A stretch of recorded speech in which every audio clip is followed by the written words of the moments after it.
Subscribe. Good morning সবাইকে, তোমরা সবাই কেমন আছো? তো চলে এলাম নতুন আরেকটি ব্লগ নিয়ে। তো আজকে সকালে দেখলাম প্রচণ্ড রোদ উঠেছে, তো মেয়েদের কাপড়গুলো সব জমেছিল, ওগুলো সব আজকে ধুয়ে দিলাম।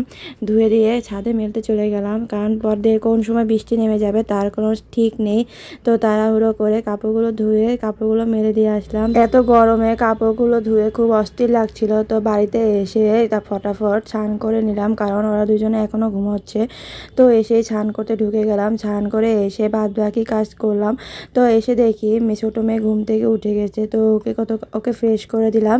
তারপর বড় মেয়ের খাবারটা তৈরি করে খাইয়ে দিলাম। এখন বড় মেয়ে ওর নিচে দাদার সাথে যাবে, আজকে ইন্ডিপেন্ডেন্স ডে, তাই ঘুরতে যাবে।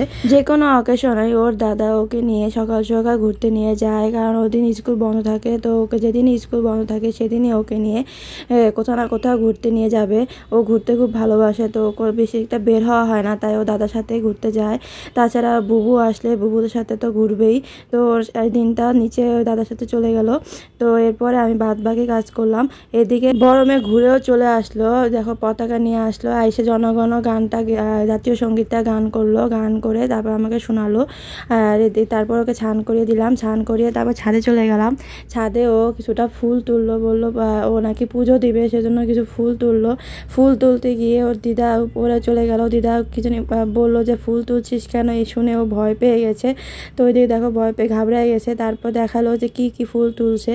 তারপর দিদা বললো যে গোলাপ ফুল নাও। তো গোলাপ ফুলের কাটা, সেজন্য ভয় পাচ্ছে ও তুলতে। তো এরপরে দিদা এসে ওকে ফুলগুলো তুলে দিল।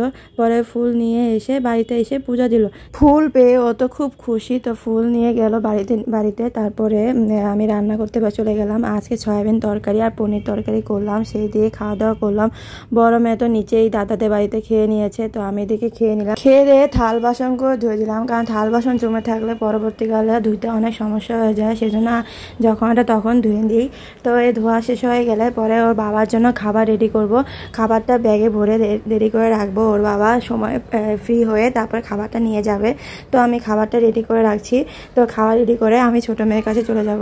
তো এদিকে ওর বাবা এসে খাবারটা নিয়েও চলে গেল।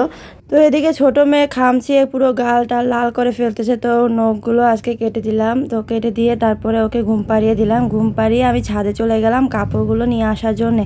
তো ছাদে গিয়ে কাপড়গুলো নিয়ে আসলাম। ছাদে গিয়ে কিছুক্ষণ হাঁটাহাঁটি করলাম, তারপরে কাপড়গুলো নিলাম। কাপড়গুলো নিয়ে তারপরে বাড়ি চলে গেছিলাম। আজকে বড় মেয়ে নিচে দাদিটার সাথে ঘুমিয়েছিল, তো ও সন্ধ্যার সময় চলে আসলো। তো কাপড়গুলো তুড়ি মেরে ভাঁজ করে নিলাম।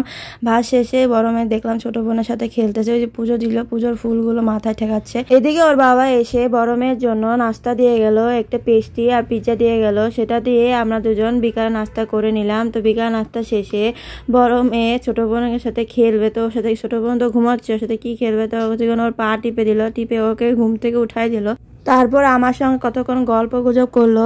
তার সময় যাচ্ছে না। তারপর বললাম টিভি দেখবি, চল টিভি দেখি। পর কিছুক্ষণ টিভি দেখলো। টিভি দেখে তারপরে ও দাদার বাড়ি চলে গেল। তো আজকের ব্লগটি এখানেই শেষ করছি। বাই।